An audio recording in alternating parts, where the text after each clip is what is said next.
What's up, WWE Universe? This is The Archer, and I want to give you my predictions for tonight's Survivor Series 2014, November 23rd, and give you my opinion of the state of the WWE and the wrestling business as we see it at this point in the industry. So let me just start by saying that, I understand both sides of the business side and the entertainment side of wrestling. And that being, I've been an avid fan watching several promotions for decades. I mean, I've watched hours and hours and years and days of great rivalries and great moments in wrestling history from all the lot of the big name brands and some of the unknown and least name brands like WWE, WWF, WCW, TNA, ROH, OVW, Florida Championship Wrestling, NWA. I've watched history, ECW. Can't forget ECW. I've watched wrestling evolve, and I really do appreciate, and want to give thanks to what all these men and women in front of the camera, behind the camera do to entertain us as fans. I know they put a lot on the line for their families every day they go to work, and some of them don't get the credit they deserve. So I'm here to say thank you to everyone who has made it and who even tried to make it. Whether you crash and burned or you became champion, you had it in your heart like we do as wrestling fans. Thank you for presenting us with something that's very entertaining. So, with that being said, let's go ahead and give you my predictions for tonight's Survivor Series on WWE. So, there's a few things that are going to happen tonight on the Survivor Series. So, one thing that's been talked about is bringing back Fandango. Fandango he's a decently good wrestler.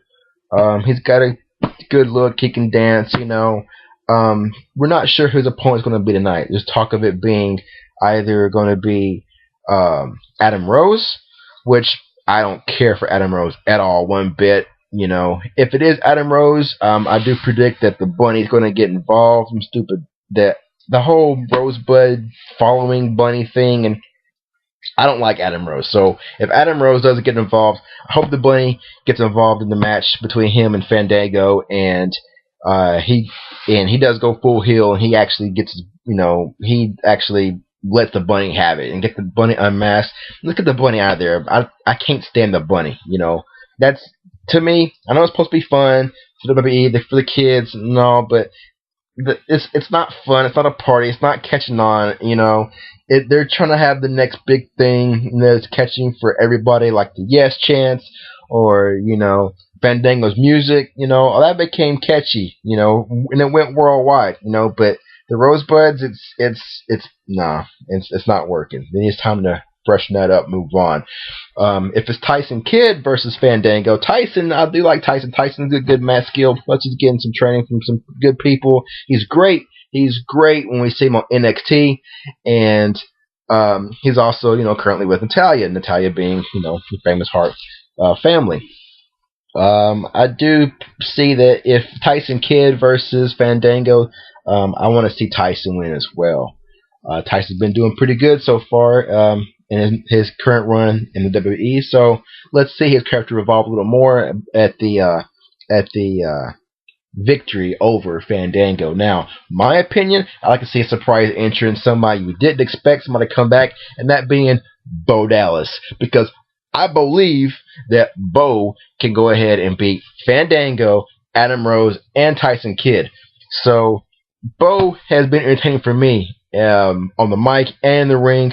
I like Bo, especially the way he just kind of teases that he's a heel, and you really hate him because of him being just so arrogant. But he's arrogant in a positive way, and it's kind of just over the top, and it's entertaining. I like Bo Dallas, so I would like to see Fandango versus Bo Dallas. I believe Dallas wins. Our next match in the night is going to be coming up. Will be the Divas elimination match. Now, in the elimination match, we're going to see Alicia Fox, Emma, Natalia, and Naomi, and they're going to go against Summer Rae, Layla, Paige, and Cameron. Now, a lot of these women are in the ring just for the looks. You know, some don't really have the mat skills, the wrestling skills to be what I call a professional wrestler. They may be a diva and look good in the ring, you know, but only, in my opinion, really only two of these competitors, two of these women, truly have the skills to hold it in the ring and put on a good wrestling match, and that being Natalia and Paige. Paige, the former Divas champion, I believe the youngest in WWE history at this point, and Natalia, she's a heart. I mean, what gets any more confidence than that than being a heart, from the legendary Hart family? You know, she lives and breathes wrestling. She is wrestling, and it shows in the ring. So I'm going to say it's going to break down to Natalia versus Paige. Paige has had a good little run and little thing with AJ previously, but I think it's time to shake things up and give some and make a new direction for the Divas Championship. I'm going with Natalia for the win. Natalia becoming number one contender for the Divas Championship. Now, our next matchup for the Survivor Series will be the Divas Championship, and that will be AJ versus Nikki. Now, this is going to be a good match. This will be a good, decent little match. Nikki has gotten better, recently over the last year or so, since she's split up with being part of the Bella Twins. Her skills have improved. Her heel character has gotten better. At first, they tried WWE tried the confessionals of trying to show how Brie was a bad one, with Nikki pointing out and airing all their dirty business on national TV, and I really wasn't buying all that. But I do like the way that last Monday night on Raw, Brie came down to the ring dressed just like AJ for a match against AJ. That was nice. She looked just like her, had her moves down, had her look down, and then of course we see Nikki come out and she got to be the boss, little bossy big sister that she is. But in this match, Nikki versus AJ, I'm going to go with Nikki for the win to help kind of boost her heel character, and then that should end the 30-day slave contract that she has, or indentured servant, whatever you want to call it, that she has over her sister Brie. And now we can have a match versus Nikki versus Brie for the Divas Championship. Now, in my opinion, the best divas that we have right now wrestling is going to be AJ, of course, Brie, Nikki, Natalia, and Paige. If we were to see the five of them get their own elimination match, that could make for good wrestling. Now, I'd still say that Natalia has probably the best in-ring skills out of all of them. She can make her opponent look good. AJ Lee, her character is great. I love how she, portrays herself as being slightly awkward and crazy, if you will. Let me look at make sure she's not coming. But yeah, AJ is money. Plus, she's married to CM Punk, so she gets her extra, training and skills there as well. She's in the wrestling. Has wrestling in her blood also, in her life permanently. But see if five of them go at it, will be a good matchup. So bring it back, AJ versus Nikki for the belt tonight. I predict that Nikki will be the Divas champion at the end of this matchup. Moving on, we're going to have a Fatal 4-Way Tag Team Championship match. Now this will put the current champions Stardust, Goldust versus Los Matadors, Usos, The Miz, and Mizdow. Now, in this matchup, we have some good teams. We have some okay teams. Okay being Los Matadors. I'm not big on Los Matadors. They're going to be the first ones out. I don't like them. I know they're good wrestlers, but they're not making it with me. They don't have anything special to bring as a tag team to WWE. Mizdow and Miz. Mizdow is comedy gold. I mean, finally, an original character WWE's come up with in the last few years is actually working. And I like the way that Mizdow will actually mirror and be the stunt double for the Miz and everything he's doing. I mean, it was just I figured they would probably just begin to do the whole, you know, twin switch out Usos, a Basham Brothers type thing, but missed out his comedy gold. I love the way he's just mocking everything that Miz is doing. Now the Usos, their in-ring skills are unmatched by these other teams. The only teams that can hold any kind of true credit to the Usos in the ring and give them a good run for their money is going to be the current champs, Gold and Stardust. Cody Rhodes has gotten a character now that actually works for him. I can't help it. Every time I look at him, I still see Robin. He looks like Robin to me still, but he's a very talented, wrestler. Him and his brother, Goldust, they're a good team. So, I like the way that the star child, if you will, is actually coming along. So, for purpose of the character development, I'm going to say the winners of tonight's tag team championship match, Fatal 4-Way, will be Goldust and Stardust. Go ahead, take that to the bank. Next match we're going to have is going to be singles competition, Dean Ambrose versus Bray Wyatt. Now, both these guys came from some very, very successful factions in the Wyatt family and the Shield, which made for great rivalries between the 3-on-3 tag team matchups that looked like the WWE was taking direction of tag teams and making them actually become, instead of 2 members, be 3 members, which is good. A nice way to change up the way that tag teams have been handled in the past and the way they're going to go into the future. But then they split up the Wyatts, and they split up the Shield. Now I get it. Each member of each team can shine on their own in single competition and have proven to do so. So that's good. So I'm not going to fault the WWE too bad for breaking those teams up. They did give them a good, nice run for quite a while, and they had great competition. But it is also good to see the individual wrestlers actually get their time to shine independently. Now, going back to this matchup, 1-on-1, Bray versus Ambrose. Bray recently returned via hologram, the last pay-per-view, and took out Ambrose, and he's trying to, I believe, re-identify his character with the WWE. Still spooky, still creepy, still backwoods type. Ambrose, lunatic fringe. He's always been just the loose cannon, if you will. So, just for the sake of the direction of the WWE,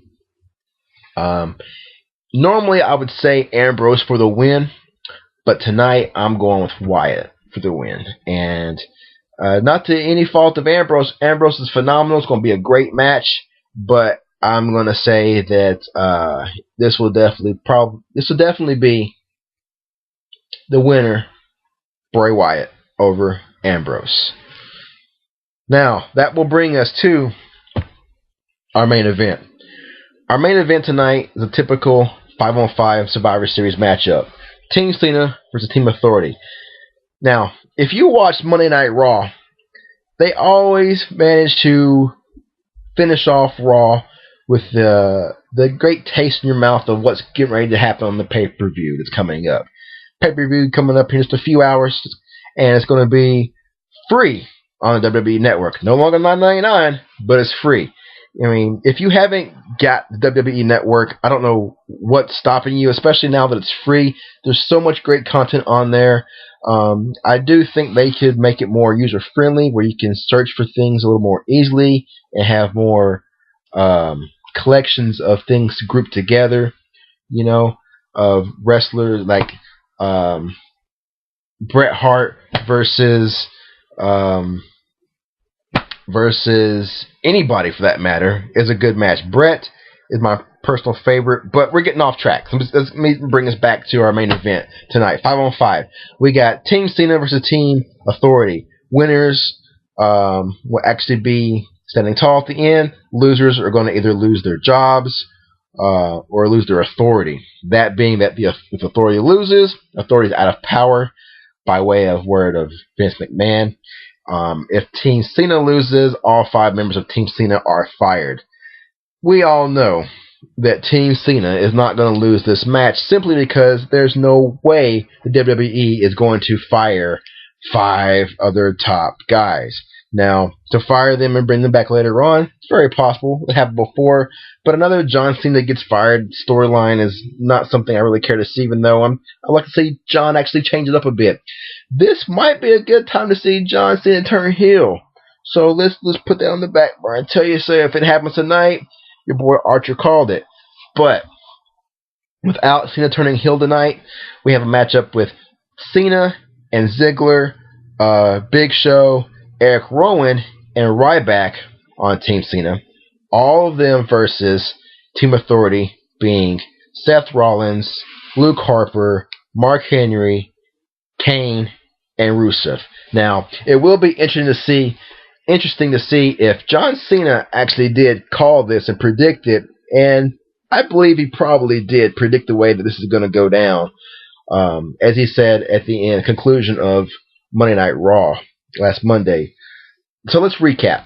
Cena predicted himself that the losers actually on Team Authority, in order, would be first Kane, secondly would be Luke Harper, third would be, I believe he said, third would be Rusev. Yeah, he said third would be Rusev, fourth would be Mark Henry, and fifth would be Rollins. Now, it'll be interesting to see if they go with that same lineup, although I don't think that order is going to be actually accurate. So I don't think they'll go that route. But it would be cool to see if Cena called it and he got it right. But in my opinion, what I'd like to see is the 4 top guys in this match, in my opinion, are going to be, of course, Cena and Rollins. They are the top money makers right now. Ziggler and Rusev. Oh, and Ryback. Can't forget your boy Ryback, who just came back. So let's pull Cena out of the equation. Let's pull out the golden child and say he's not the one to win at this time. We got to give somebody else time to shine. Somebody else get that boost. So I'm going to predict the winner of this main event match to be Ryback. Ryback's going to win tonight's Survivor Series. He's going to stand tall at the end. Now, for a second, let's take a little trip down memory lane, and let's take a look at one other thing before you close up here, and that's the 2 belts that are most recognized and talked about and being fought over right now in WWE, and that being the Intercontinental Championship and the World Heavyweight Championship. Now, last Monday night there was an impromptu match, and it became Ziggler versus Luke Harper for the Intercontinental Championship.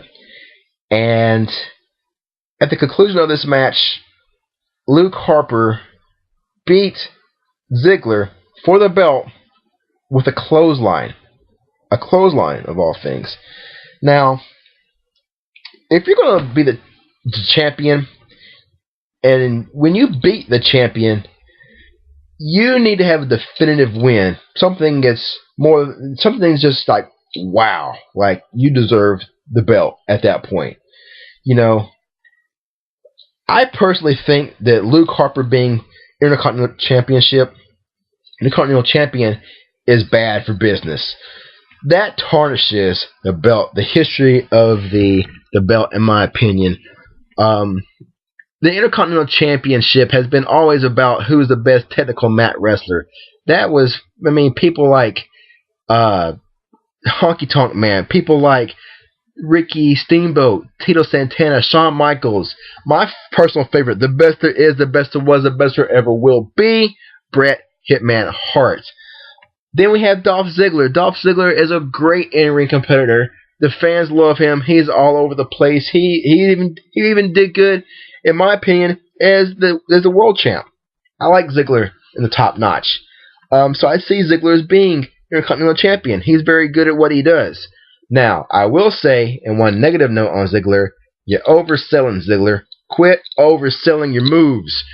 You know, I get it. We need to feel good about the babyface. We need to boost him up. We need to feel sorry that he's getting his butt kicked so he can come back in a hot spot and he can win the belt. I got that. I get it. But you're overselling your moves, Ziggler. Ziggler, when you fight tonight, the one thing I do want to see from you is I want to see, again, the 10 elbow drops that he does. I love 10 elbow drops. Those are good. It's original. It's easy. It's impactful on his opponent. At least want to see him come back with the 10 elbow drops.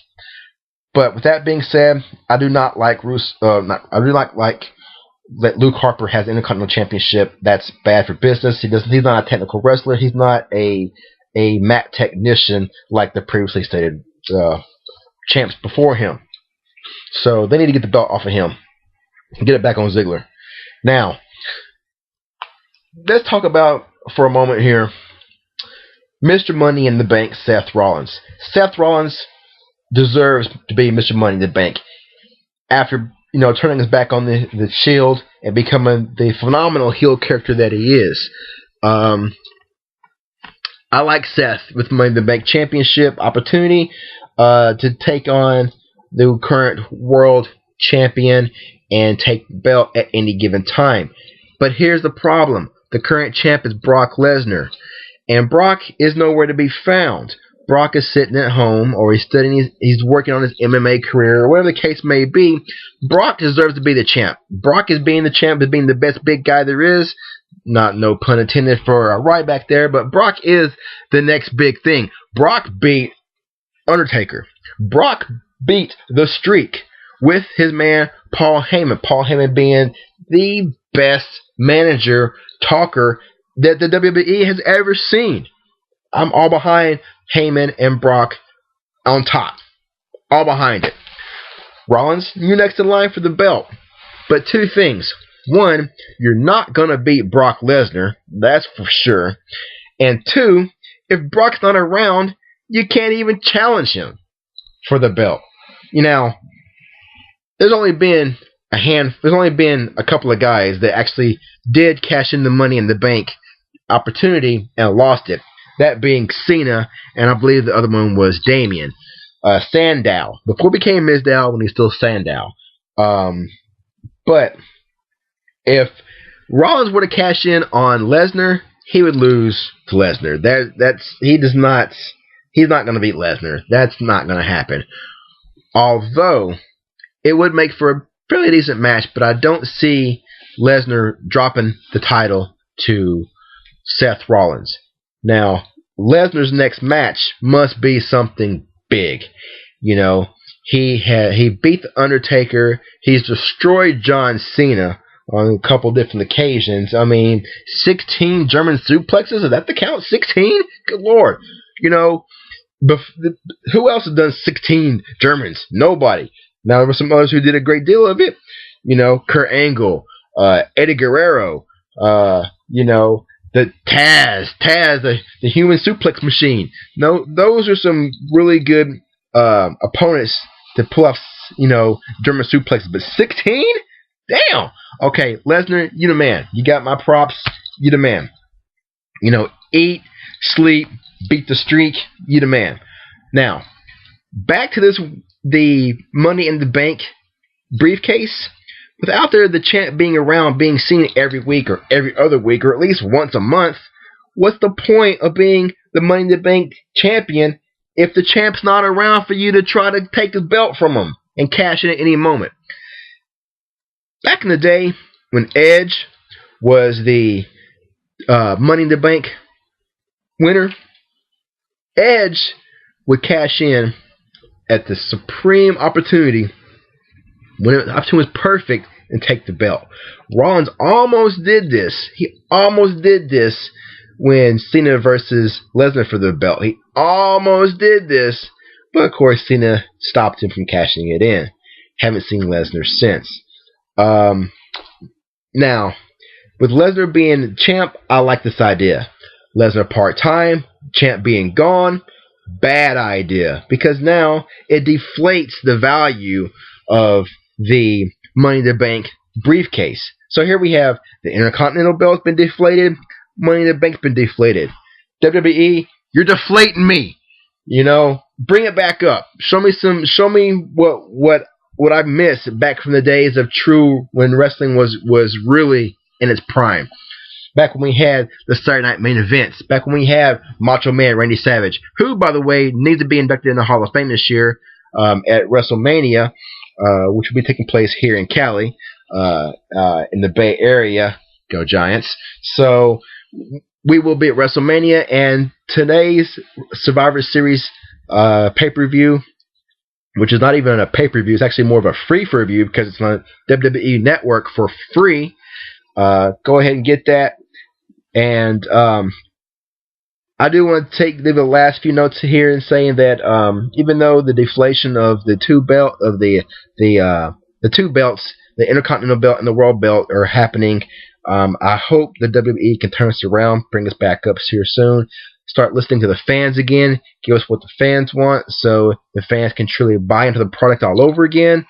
And I say standing tall at the end of the night would be Ryback. I want to see Ryback come on top.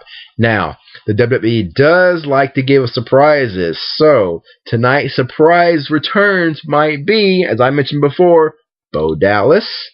And we may also say a surprise return of maybe one Roman Reigns. Now, when that happens, just everybody out there in the WWE universe know that the Archer called it. So, with that being said, I'm going to go ahead and let you guys get on to this Survivor Series pay-per-view, and I will check back with you after the event. Peace. And with that, take it to the bank.